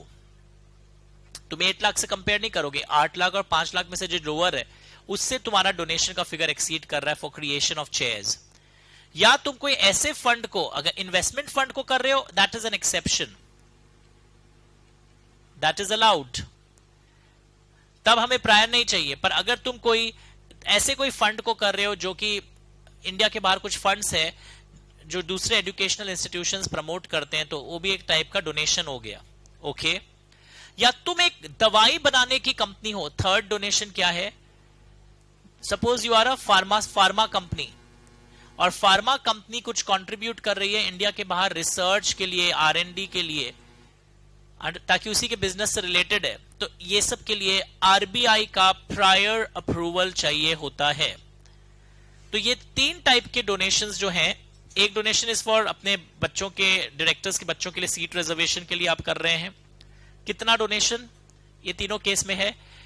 Donation is exceeding, इन तीनों case में अगर आप कोई fund को contribute कर रहे हैं and that amount of donation is exceeding 1% of total foreign exchange for last 3 years और $5 लाख, या आप एक फार्मा कंपनी है, आप डोनेशन जरूर दे सकते हैं, बट R&D का जो आप डोनेशन दे रहे हैं दूसरे टेक्निकल बॉडी को इंडिया के बाहर, वो अगर एक्सीड कर जाए लोअर ऑफ द टू, यानी पहले तुम लोअर ऑफ द टू निकालो, फिर लोअर वाले फिगर से आप कंपेयर करोगे, तो हमारे इस एग्जाम्पल में लोअर फिगर 5 लाख आया।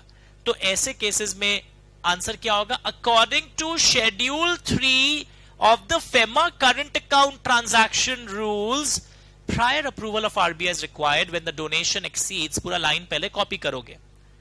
Understood everyone? उसी तरह और कौन कौन से केस में आपको प्रायर अप्रूवल ऑफ आरबीआई चाहिए अदर देन इंडिविजुअल्स को? इधर देखिए, कमीशन पर transactions to agents abroad. Suppose एक इंडियन कंपनी है या कोई भी मतलब जो अदर देन इंडिविजुअल्स हैं, उनका इंडिया में कोई प्रॉपर्टी है, आर यू अंडरस्टैंडिंग?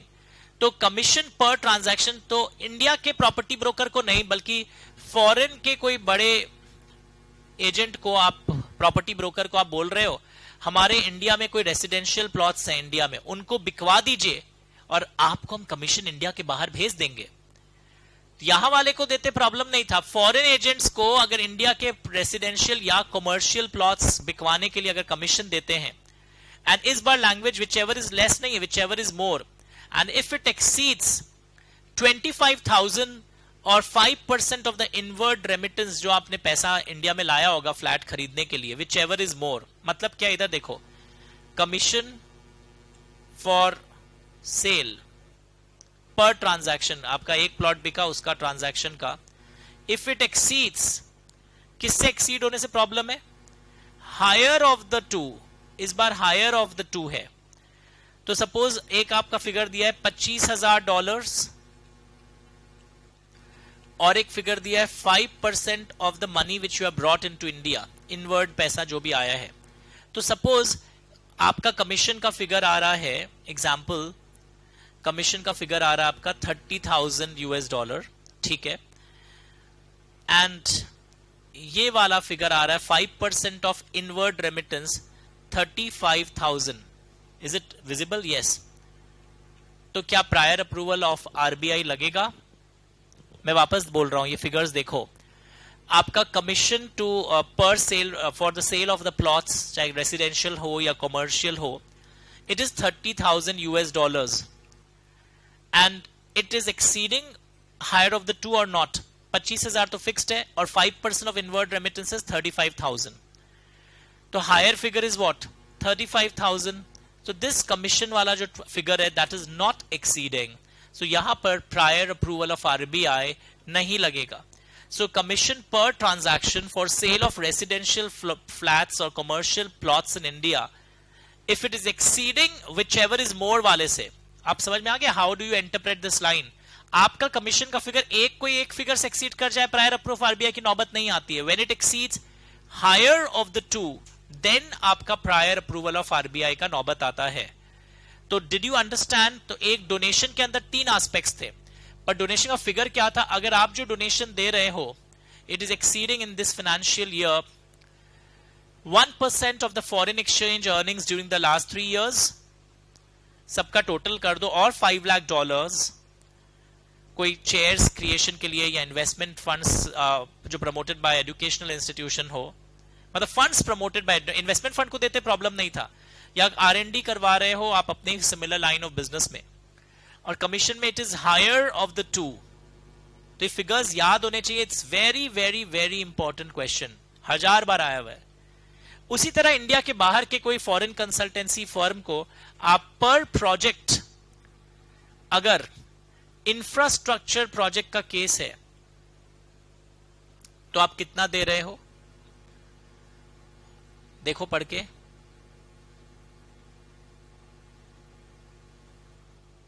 ओके, इतना पर प्रोजेक्ट के ऊपर, और बाकी कोई आप इंफ्रास्ट्रक्चर प्रोजेक्ट्स में ज्यादा अमाउंट दे सकते हो।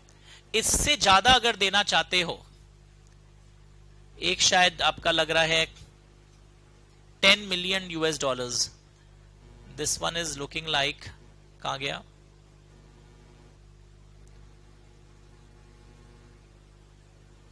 $1 million है, सॉरी 1 million, 10 lakhs है ना, यहाँ $1 million पर प्रोजेक्ट, और इंफ्रास्ट्रक्चर प्रोजेक्ट्स में इट इज $10 million पर प्रोजेक्ट। फिगर्स देख लेना कितने जीरो है, मेरे को चश्मा में प्रॉब्लम हो रहा है, ओके। तो अगर इसके ऊपर आप देना चाह रहे हो तो आपको लगेगा प्रायर अप्रूवल ऑफ आरबीआई। इतना तक दे रहे हो तो प्रायर अप्रूवल ऑफ आरबीआई नहीं चाहिए। तो ये सब कंसल्टेंसी सर्विसेज का पैसा, when it exceeds certain figure, per project is the word, per year नहीं लिखा हुआ है, पर प्रोजेक्ट,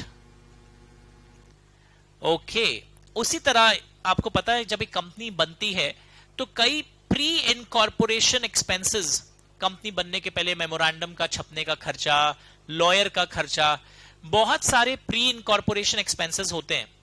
तो अगर रीइंबर्स करना चाहते हैं आप प्री इनकॉर्पोरेशन एक्सपेंसेस जिन लोग से लगा हुआ है, कोई बाहर के कुछ फॉरेन आपके डायरेक्टर्स या उनसे, तो रेमिटेंस कर सकते हो but when it exceeds higher, when your remittance exceeds higher of the two, तो पहले तुमको हायर वाला निकालना पड़ेगा. 5% of investment which you have brought in India और 1 लाख $, पहले उन दोनों में से हायर निकाल लेना, फिर उसको कंपेयर कर लेना रेमिटेंस के फिगर से.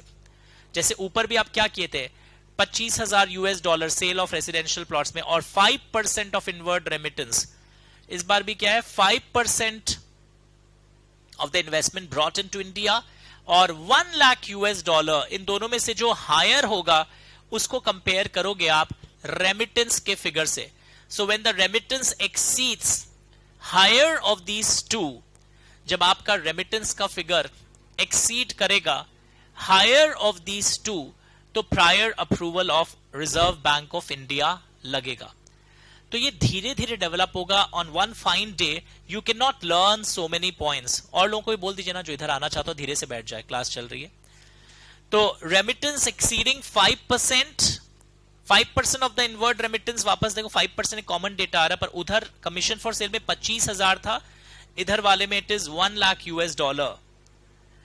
तो ये वो केसेस हैं अदर देन इंडिविजुअल्स के लिए जब आप रेमिटेंस करते हैं. Understood everyone? अब हम लोग देखने वाले इंडिविजुअल्स के लिए. तो what are we discussing?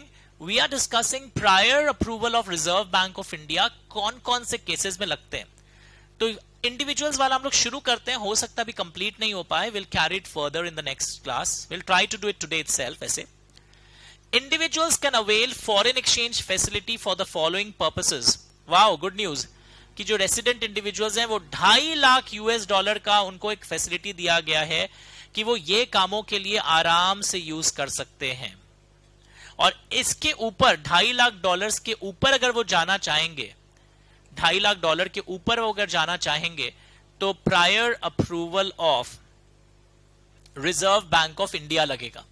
$2.5 lakh के ऊपर अगर वो जाना चाहेंगे तो प्रायर अप्रूवल ऑफ आरबीआई लगेगा. तो फॉर इंडिविजुअल्स वो कोई भी काम के लिए भेजे, can avail facility for the following चीजों के लिए $2.5 लाख है. इंडिया के बाहर वो अगर घूमने जा रहे हो, private visit to any country except Nepal, Bhutan, वहां इंडियन रुपीस चलता है.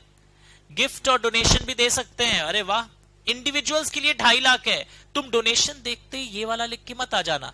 When the donation exceeds 1% of the total foreign exchange earnings of the last 3 years और $5 लाख, इनके लोअर वाले से जब एक्सीड करता है, थोड़ा लिखकर प्रैक्टिस करना होगा. You have to keep patience. बहुत फिगर बाउंड टॉपिक्स थे आज कॉन्सेप्चुअल से ज्यादा ऑब्जर्वेशन वाले टॉपिक्स थे. फिगर्स को आप कैसे पकड़ोगे, जकड़ोगे, दैट कला you have to learn in today's class. Okay, Dikki ji और लोगों को बैठा दीजिए पीछे की तरफ. तो यहां पे क्या लिखा हुआ है कि अगर इंडिया के बाहर कोई रेसिडेंट इंडिविजुअल है, $2.5 लाख प्राइवेट विजिट, गिफ्ट और डोनेशन, इंडिया के बाहर एम्प्लॉयमेंट के लिए जा रहे हो, ले जा सकते हो. एमिग्रेशन, हर कंट्री का अपना अपना नियम होता है कि एमिग्रेशन के लिए आप कितना ले जा सकते हो. आपके क्लोज रिलेटिव्स इंडिया के बाहर रहते हैं, उनके लिविंग एक्सपेंसेस और मेंटेनेंस के खर्चे के लिए. ओके.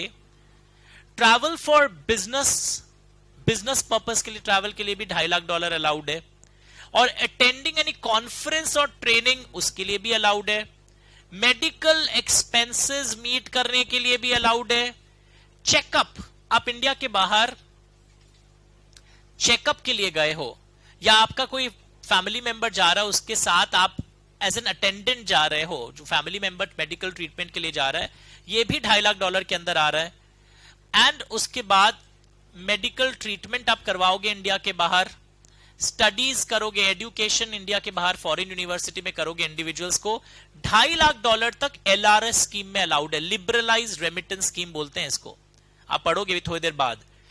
तो आपके वीजा में ये सब डिक्लेरेशन करना पड़ता है किस पर्पस के लिए आप ये पैसा लेके जा रहे हो. It's allowed. And last line is very good, any other current account transaction भी हो सकता है जो इस लिस्ट में नहीं लिखा है. बट इसके ऊपर जाना है तो प्रायर अप्रूवल ऑफ आरबीआई लगेगा. तो $2.5 लाख तक अलाउड है. बट आगे फिर क्या लिखा है, रोमन 4, 7 and 8, मैं स्टार लगा दे रहा हूं. Emigration, medical treatment and studies abroad and any other current account transaction आप इस लिमिट के ऊपर भी जा सकते हो। जैसे अगर आप एमिग्रेशन के लिए जा रहे हो, बैठिए, तो कंट्री ऑफ एमिग्रेशन के कुछ नियम होंगे कि हमारे देश में जब कोई बंदा आता है तो वो इतना रुपया लेके आ सकता है। Please set, don't make noise, बैठ जाइए। अगर आप इंडिया के बाहर कभी जा रहे हैं तो there can be a limit. Emigration will be as per that country जहां पर आप जा रहे हैं। या आप इंडिया के बाहर कोई बड़ा इलाज कराने जा रहे हैं, कोई बड़ी बीमारी हो गई, तो उस मेडिकल इंस्टीट्यूशन से आप एक एस्टिमेट ले आइए कि कितने रुपए का खर्चा आपके इलाज में लगेगा। नेक्स्ट, आप इंडिया के बाहर ऑक्सफोर्ड या हार्वर्ड में पढ़ने जा रहे हैं तो वहां का ले आइए एस्टिमेट या उनका प्रोस्पेक्टस कि इतने रुपए खर्चे होने वाले हैं। So moral of the story is that for these three purposes even greater than 2,50,000 US dollars is allowed। तो अगर आप इंडिया के बाहर पढ़ने जा रहे हो तब वो 2.5 लाख के लकीर के फकीर मत बनना। You can even cross this figure. आप 2.5 लाख डॉलर के ऊपर भी ले जा सकते हैं। कौन कौन से काम के लिए, यहां पे आप रनिंग नोट्स लिख लीजिए। एमिग्रेशन,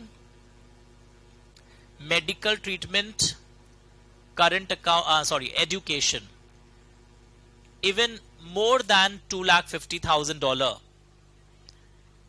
पक्का एवरीवन, चेक कर लीजिए। तो इसके लिए मोर देन 2,50,000 डॉलर्स भी आपको अलाउड है। अब मॉरल ऑफ द स्टोरी, कई बच्चे इसको गलत समझ रहे हैं। उनको लग रहा होगा मैं अपने हनीमून में जाऊंगा, मैं 2.5 लाख डॉलर खर्चा करके आऊंगा। 2.5 लाख डॉलर का मतलब जानते हो, मुंह खुल जाएगा आपका वहीं पर। इट्स करोड़ों में आपका फिगर आने वाला है, बहुत पैसे आने वाले हैं, लाखों में पैसा आने वाला है। तो आप एक एक के लिए 2.5 लाख लेके नहीं जा सकते। मैं डोनेशन दूंगा इंडिया के बाहर 2.5 लाख, मैं एचएम में जाऊंगा 2.5 लाख खर्चा करूंगा, मैं सारा चीज अपने रिलेटिव को 2.5 लाख पार लगा दूंगा, देश को खाली कर दूंगा। That is not allowed. ये सारा मिला जुला कर 2.5 लाख है। सर मतलब मैं समझा नहीं। अगर तुमने एक साल में किसी को गिफ्ट दे दिया 1 लाख डॉलर, इंडिया के बाहर सपोज डॉली रहती है, डॉली स्पेन में रहती है, डॉली को तुमने दे दिया है 1 लाख डॉलर, तो अब तुम प्राइवेट विजिट के लिए 1.5 लाख डॉलर यूज कर सकते हो। नहीं सर, आपके नोट्स में लिखा हुआ है 2.5 लाख का लिमिट अलाउड है। Please try to interpret properly. अगर आप डॉली को गिफ्ट दे दिए 1.5 लाख, तो आप प्राइवेट विजिट के लिए 1 लाख की और यूज कर सकते हो। Very simple. ये एक बैलेंस है, एक फंड है, और इसको आपको मतलब ये आपका जैसे वॉलेट है, इस वॉलेट में आपको दिया गया है 2.5 लाख, तो कुछ अगर आप गिफ्ट के लिए यूज कर लियो तो बैलेंस ही आप दूसरे काम के लिए यूज कर पाओगे। इट्स नॉट 2.5 लाख पर आइटम, ये पूरा कॉम्पोजिट 2.5 लाख डॉलर्स आपको अलाउड है। मैं हिंदी में वापस बोल रहा हूं, कुछ कुछ कामों के लिए 2.5 लाख से ज्यादा अलाउड है। एमिग्रेशन, मेडिकल, एजुकेशन, यहां 2.5 लाख के ऊपर भी जा सकते हो। और जो मैंने अभी आपको हिंदी में बताया कि अगर मैं सपोज गिफ्ट दे देता हूं 1 लाख डॉलर, तो प्राइवेट विजिट के लिए अब मेरा कम अलाउड हो जाएगा। तो लिखा है if an individual remits any amount under LRS scheme in a financial year, per financial year का ये एक वॉलेट है, अगले साल फिर एक नया वॉलेट शुरू हो जाएगा आपका, then the applicable limit for such individual will be reduced from $250 by the amount so remitted। Understood everyone? कि अगर मैं बोल रहा हूं इस फाइनेंशियल ईयर में मेरे को इतना 1 लाख अलाउड, मैंने गिफ्ट भेज दिया, या मैंने 1 lakh going abroad for employment में ले गया, और बात दूसरे पर्पस के लिए, फिर लिविंग एक्सपेंसेस के लिए मैं कम भेज पाऊंगा। That is the way how it operates. अब एक इंटरेस्टिंग एस्पेक्ट यहां देखो, सिटीजन हु इज रेसिडेंट, कल हमने रेसिडेंट का कॉन्सेप्ट पीएचडी किया था, but not permanently resident in India. Sir ये क्या मतलब हुआ? इंडिया में रहता है पर परमानेंटली रेसिडेंट नहीं है। सिंपल मतलब है, सपोज इंडिया में कोई जॉब के लिए आया है 2 साल के लिए, 1 साल के लिए, 2.5 साल के लिए, 2.25 साल के लिए। सर 2.25 क्यों बोल रहे हैं? मतलब मैक्सिमम 3 इयर्स के लिए जब इंडिया में आप सिर्फ कोई जॉब के लिए आए हो तो आप रेसिडेंट हो पर परमानेंटली रेसिडेंट नहीं हो। आप हो इंडिया के बाहर के आदमी, you are a citizen of a foreign state, but of course Pakistan का नहीं होना चाहिए, और you are a citizen of India, but who is on a deputation to the office or branch of a foreign company or a subsidiary or joint venture in India of a foreign company। तो ऐसे situation में आप जब India के बाहर कुछ पैसा भेजना चाहते हो, आपके लिए गुड न्यूज है। आप अपना सैलरी, कमाया हुआ मेहनत का पैसा इंडिया के बाहर भेजना चाहते हो, तो up to your net salary आपके पीएफ का कंट्रीब्यूशन काट करके, आपके टीडीएस वीडीएस काट करके आपको अलाउड है। मतलब 2.5 लाख के डॉलर के ऊपर भी जा सकते हो। Up to net salary you can remit the पैसा इंडिया के बाहर। टीडीएस और पीएफ का ड्यूज काट करके। तो रेसिडेंट हैं आप बट परमानेंटली रेसिडेंट नहीं है, then the limits are again changing. तो ये थोड़ा सा आज आपको माइंड में सोचना पड़ेगा। मेरे लिए इजी है, मैं टीचर हूं, मैं बहुत साल से पढ़ा रहा हूं, अंडरलाइन कर दिया, आप अंडरलाइन करके घर चले गए, but the life is not रोजी फॉर यू सो मच। मैं वापस शुरू से एक बार ये वाला पेज रिपीट करता हूं, and in the next class I will repeat again the same thing again. तो ये देखो एलआरएस स्कीम में यहां पर हम लोग करंट अकाउंट ट्रांजैक्शंस पढ़ रहे थे कि $2.5 लाख, दो कॉन्सेप्ट है यहां पर शेड्यूल 3 में। अगर आप यहां ऊपर बना लो, इंडिविजुअल्स के लिए एक लिमिट की स्कीम है, अदर देन इंडिविजुअल्स के लिए भी आपके कुछ लिमिट्स हैं। Okay, when I talk about individuals वाला लिमिट, इंडिविजुअल्स के लिए लिमिट क्या है? $2.5 लाख का है, जिसमें 2-3 आइटम मुंह पर आना चाहिए। प्राइवेट विजिट, नेपाल भूटान वाला क्वेश्चन एग्जाम में आता है। नेपाल भूटान के लिए you are not allowed, please be silent for some time. Nepal Bhutan के लिए आपको अलाउड नहीं है। तो प्राइवेट विजिट के लिए आप ले जा सकते हैं, पर नेपाल भूटान के लिए आप नहीं ले जा सकते। गिफ्ट और डोनेशन के लिए आपको अलाउड है, पर $2.5 लाख, पर ढाई हर आइटम के लिए नहीं है। वापस समझ गया ना? आप जितना अपने वॉलेट से पैसा निकालते रहेंगे उतना आपका आइटम्स के लिए आपका धनराशि कम होता रहेगा। सर याद कर लिया, मैं सुबह 4 बजे उठ के $2.5 लाख इंडिविजुअल्स के लिए अलाउड है, वो करंट अकाउंट ट्रांजैक्शंस के लिए खर्चा कर सकते हैं, ये वाले ट्रांजैक्शंस के लिए। बट कहानी में ट्विस्ट है। कैसा ट्विस्ट सर? अगर आप एमिग्रेशन, मेडिकल खर्चा और एजुकेशन के लिए $2.5 लाख के ऊपर भी जा सकते हैं। अगर एजुकेशनल इंस्टीट्यूट का बिल आ गया हो, मेडिकल हॉस्पिटल का बिल आ गया हो, तो $2.5 लाख के ऊपर भी कर सकते हो। उसी तरह resident but not permanently resident in India, वो भी $2.5 लाख के ऊपर भी जा सकता है, up to the net salary, even they can go beyond that. So this is called LRS scheme in tuning with schedule 3। Schedule 3 का एक आइटम, अदर देन इंडिविजुअल्स के लिए डोनेशंस के लिमिट्स अलग हैं, तब एलआरएस स्कीम में क्लब मत कर देना आप। उसके बाद commission to agents, foreign agents, India में फ्लैट बिकवाने के लिए कुछ सीलिंग लिमिट दिया होता है, exceeding higher of the 2। Reimbursement of pre incorporation expenses में भी exceeding higher of the 2। Consultancy project in infrastructure, जैसे एयरपोर्ट्स और जब मॉडर्नाइज होते हैं ना, तो कई फॉरेन एजेंट्स को हम लोग पैसा वैसा देते हैं, वहां पर एक लिमिट है। दूसरे इंफ्रास्ट्रक्चर प्रोजेक्ट्स को छोड़कर दूसरे चीज के कंसल्टेंसी में the limit is lower, and for consultancy for infrastructure the limit is higher. तो इतना कुछ पढ़ने के बाद एक गजब गुड न्यूज आपके लिए क्या है पता है? स्वाहा, मतलब जो भी आपने पढ़ा है सब गया पानी में। मतलब क्या है सर, जल्दी बताइए। लिखा है पहले तो, no approval is required when, आज आपने शेड्यूल 2 में कुछ केसेस पढ़े, बैठिए। शेड्यूल 2 में आपने कई केसेस पढ़े जहां पे प्रायर सीजी अप्रूवल चाहिए। शेड्यूल 3 में कई केसेस पढ़े जहां पे प्रायर आरबीआई अप्रूवल चाहिए। बट कोई अप्रूवल नहीं लगेगा अगर एक पर्सन आरएफसी अकाउंट, केएफसी खाने मत चले जाइएगा बर्गर, आरएफसी अकाउंट से अगर आप पैसा भेज रहे हो, ये आप इंडिया जॉब वॉब करते थे, वहां फॉरेन करेंसी में कमाया है, इस पैसे से अगर आप इंडिया के बाहर कोई भी पैसा भेज रहे हो, वेरी वेरी इंपॉर्टेंट, तो कितने भी लिमिट के ऊपर भेजो, कोई प्रॉब्लम नहीं है। तो जानबूझकर एग्जाम में क्या करेगा, आपको एक क्वेश्चन देगा, आप कंसल्टेंसी, फॉरेन कंसल्टेंसी हाउसेस को इंफ्रास्ट्रक्चर प्रोजेक्ट्स के लिए आप 10 करोड़ यूएस डॉलर भेज रहे थे। ओके, ऊपर आपने लिमिट्स देखा था, पंगा हो जाता। बट अगर आप आरएफसी से भेज रहे हो, कोई प्रॉब्लम नहीं है। एग्जाम में आएगा, आप अरिजीत सिंह कल्चरल टूर के लिए जा रहा है, आपने आज पढ़ा था कल्चरल टूर के लिए जब अरिजीत सिंह जाएगा प्रायर सीजी अप्रूवल लगता है, बट अरिजीत सिंह अपने आरएफसी अकाउंट से लेके जा रहा है, कोई प्रॉब्लम नहीं है। वेरी इंपॉर्टेंट लिखो। उसी तरह ईईएफसी अकाउंट से भी आप जब पैसा ले जाते हो, कोई प्रॉब्लम नहीं है। बट इवन फ्रॉम ईईएफसी, लिख लेना,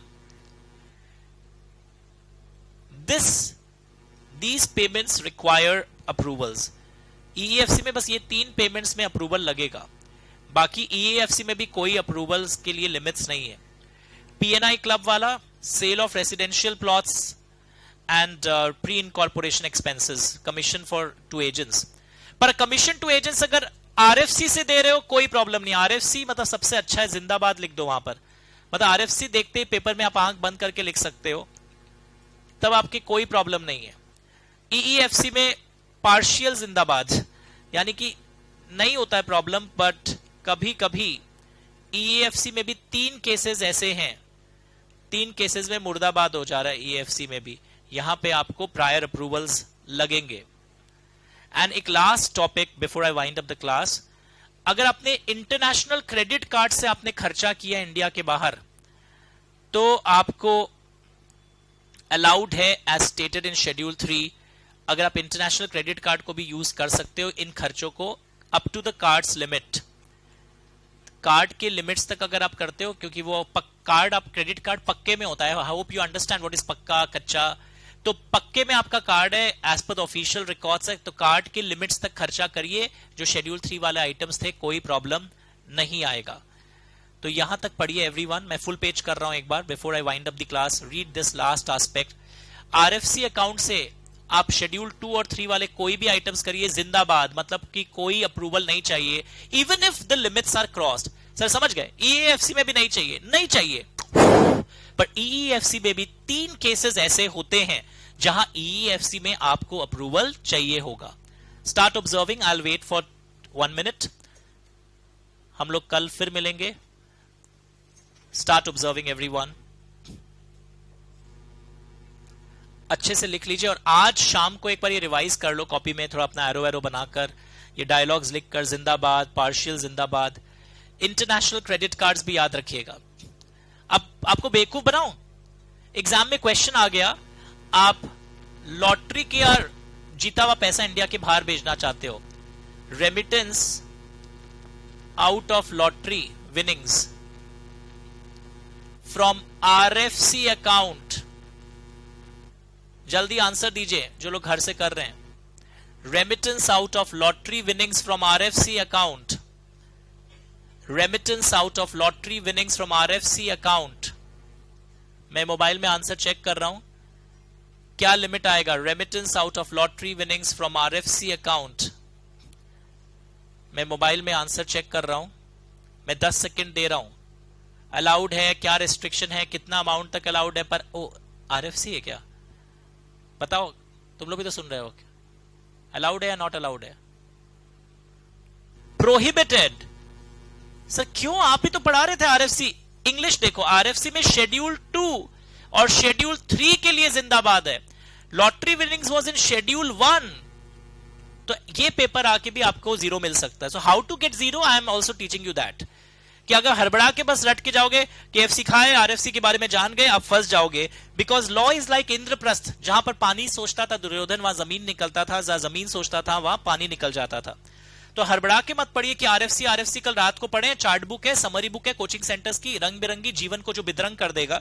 so black and white book जिंदाबाद, कि remittance out of lottery winnings, ये तो देख लिया आपने, आरएफसी देखकर दिल गार्डन गार्डन हो गया, पर गार्डन में बहुत कांटे थे, because lottery winnings prohibited item था शेड्यूल 1 का। तो प्रोहिबिटेड आइटम्स के कोई भी आइटम अगर आप आरएफसी से भी भेजते हो, अलाउड नहीं है, नहीं है, नहीं है। गजब। तो ये सारा पढ़िए, कल हम लोग एलआरएस फिर से पिकअप करेंगे with some more points and research. मैं 10 सेकेंड वेट कर रहा हूं, फिर वीडियो बंद हो जाएगी, आप लोग भी घर चले जाइएगा। बाय।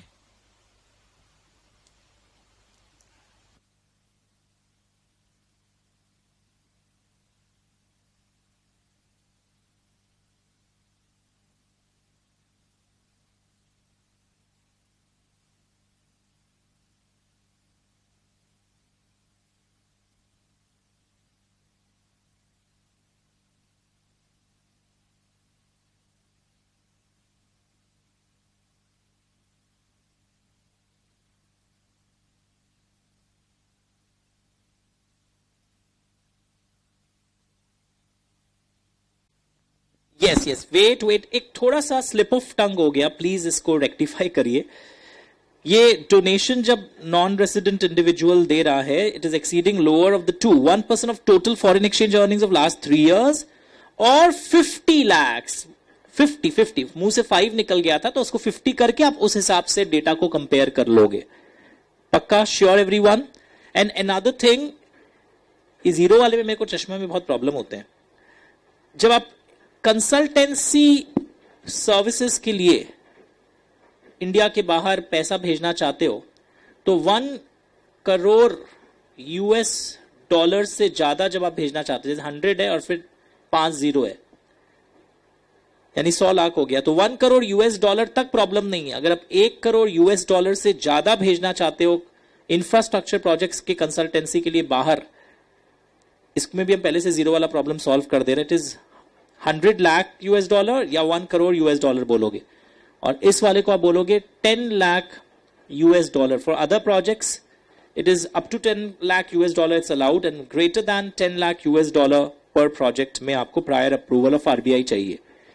तो ये greater than 1 crore US dollar बोलोगे आप, ये greater than 10 lakh US dollar बोलोगे। तो इसको प्लीज ठीक कर लीजिए। 1 करोड़ US डॉलर तक प्रॉब्लम नहीं है, greater than 1 crore US dollar में प्रॉब्लम है, greater than 10 lakh US dollar पर प्रोजेक्ट में प्रॉब्लम है for other type of projects. And please rectify that it is 50 lakhs, it's not 5 lakhs, it's 50 lakhs. तो जब रिवीजन में भी या किसी नेक्स्ट डे भी अगर मेरे मुंह से 5 lakhs निकले, उसको आप 50 lakhs कर लीजिएगा, अभी से बोल दे रहा हूं। ओके, ये जो हमने पढ़ा था डोनेशन शेड्यूल 3 वाला, उसके लिए मैं बोल रहा हूं। ओके, चलो बाय।